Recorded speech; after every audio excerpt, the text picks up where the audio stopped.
এ পর্যায়ে আপনাদের মাঝে বক্তব্য রাখবেন মোহাম্মদপুর উপজেলা কৃষক দলের সদস্য সচিব জনাব মোহাম্মদ লিটন মিয়া। আমাদের দেশনায়ক তারেক রহমানের লিখিত বক্তব্য তাকে আমরা পাঠ করে শোনার জন্য অনুরোধ জানাচ্ছি।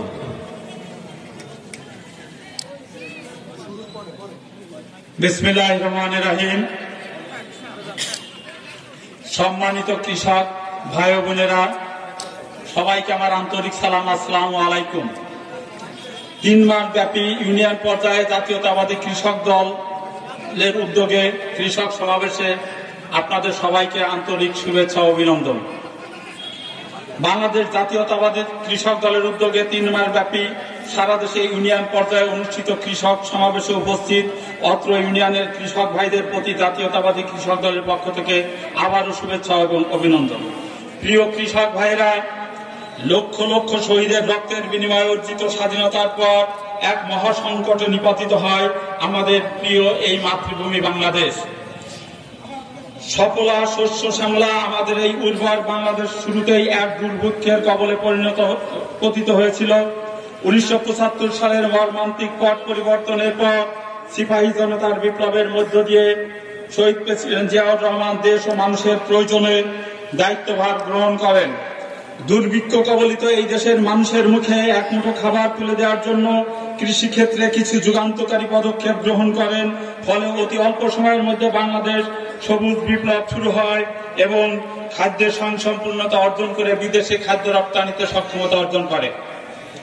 সম্মানিত কৃষক ভাইরা, শহীদ প্রেসিডেন্ট জিয়াউর রহমান, সাবেক প্রধানমন্ত্রী বেগম খালেদা জিয়া কৃষি ক্ষেত্রে অবদানের কথা বলতে গেলে অনেক সময় লাগবে। আপনারা জানেন মাগরিবের নামাজের সময় সমাগত, যার কারণে আমি সেই জিনিসগুলো আপনাদের কাছে সংক্ষিপ্ত আকারে তুলে ধরছি।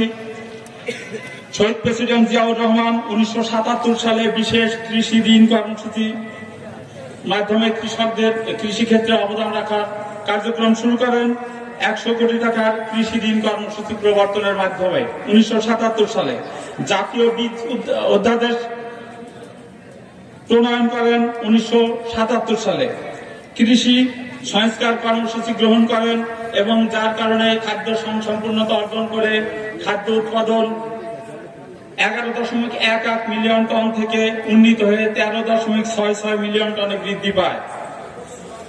খাদ্য নিরাপত্তা নিশ্চিতকরণের জন্য শহীদ প্রেসিডেন্ট জিয়াউর রহমান দেশের দরিদ্র জনগোষ্ঠীর খাদ্য নিরাপত্তা নিশ্চিত করার জন্য খাদ্যের আপৎকালীন মজুদ গড়ে তোলেন 1978 সালে খাদ্য গুদাম ঋণ কর্মসূচি গ্রহণের মাধ্যমে। আপনারা জানেন বিদ্যুৎ বর্তমান সময়ের সমস্ত কিছুতে অত্যন্ত গুরুত্বপূর্ণ ভূমিকা পালন করছেন। শহীদ প্রেসিডেন্ট জিয়াউর রহমান 1977 সালের অক্টোবর মাসে পল্লী বিদ্যুতায়ন বোর্ড REB প্রতিষ্ঠা করেন। ফলে বর্তমানে 98% গ্রামীণ জনগোষ্ঠী বিদ্যুতের সুযোগ সুবিধা গ্রহণ করছে এবং কৃষি ক্ষেত্রে উৎপাদন বৃদ্ধিতে গুরুত্বপূর্ণ ভূমিকা পালন করছে। শহীদ প্রেসিডেন্ট জিয়াউর রহমান BCIC চিনি শিল্পের উন্নয়নে নীতিমালা প্রণয়ন করেন এবং কৃষি গবেষণা ইনস্টিটিউট প্রতিষ্ঠা করেন, যেটা বর্তমানে খাদ্যশস্য উৎপাদনে এবং খাদ্যশস্যের এসব গুরুত্বপূর্ণ ভূমিকা পালন করছে। বিগত সরকারের যদি কৃষি ক্ষেত্রে অনিয়ম, দুর্নীতি, লুটপাটের খবর বলতে যাই অনেক সময় লাগবে। আমরা শুধু শহীদ প্রেসিডেন্ট জিয়াউর রহমানের গড়া জাতীয়তাবাদী কৃষক দল বিএনপির অঙ্গ সংগঠন হিসেবে আমাদের বিএনপির ভাইস চেয়ারম্যান কৃষকদের উদ্দেশ্যে বিএনপি ক্ষমতা আসলে, জাতীয়তাবাদী দল ক্ষমতা আসলে কৃষকদের জন্য যে ভূমিকা পালন করবেন, যে উদ্যোগগুলো গ্রহণ করবেন, আপনাদের উদ্দেশ্যে আমি সেটা লিখিত আকারে হুবহু পাঠ করছি।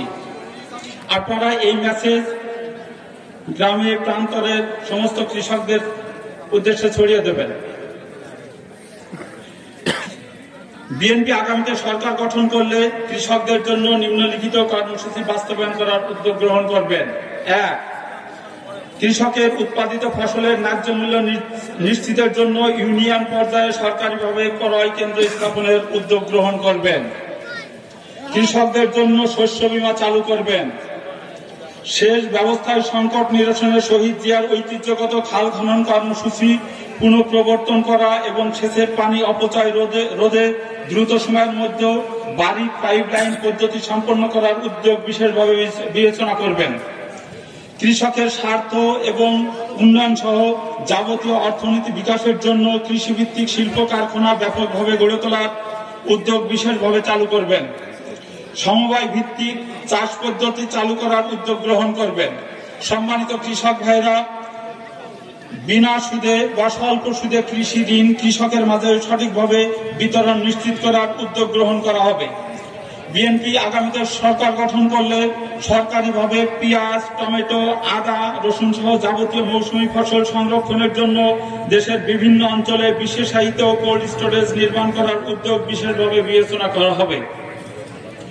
শহীদ জিয়ার পারিবারিক কৃষি চর্চা কর্মসূচি কার্যকরভাবে চালু করার উদ্যোগ গ্রহণ করা হবে, অর্থাৎ স্ব আঙিনায় কৃষি চাষে উদ্বুদ্ধ করা হবে। বিশেষ করে মহিলাদেরকে এই কাজে উৎসাহিত করা হবে। কৃষকের মাঝে স্বল্প মূল্যে গুণগত মানসম্পন্ন বীজ বিতরণের লক্ষ্যে দেশের বিভিন্ন অঞ্চলে বীজ উৎপাদন ও প্রক্রিয়াজাতকরণ কেন্দ্র নির্মাণ, স্থায়ীভাবে বীজ সমস্যা সমাধানের লক্ষ্যে কেন্দ্রীয় বীজ উৎপাদন, বিতরণ ও বিপণন কর্তৃপক্ষ গঠন করে কৃষি বীজ ব্যাংক তৈরির উদ্যোগ গ্রহণ বিশেষভাবে বিবেচিত হবে। আপনারা জানেন, চলমান অর্থ বাজেটের মাত্র 5.9% কৃষি খাতের জন্য বরাদ্দ। বিএনপি আগামীতে সরকার গঠন করলে জাতীয় বাজেটে কৃষিতে মোট জিডিপির 7% বরাদ্দ দেওয়ার ব্যবস্থা বিশেষভাবে বিবেচনা করা হবে। প্রান্তিক কৃষকদের প্রাথমিক কৃষি শিক্ষা চালু করার উদ্যোগ গ্রহণ করা হবে।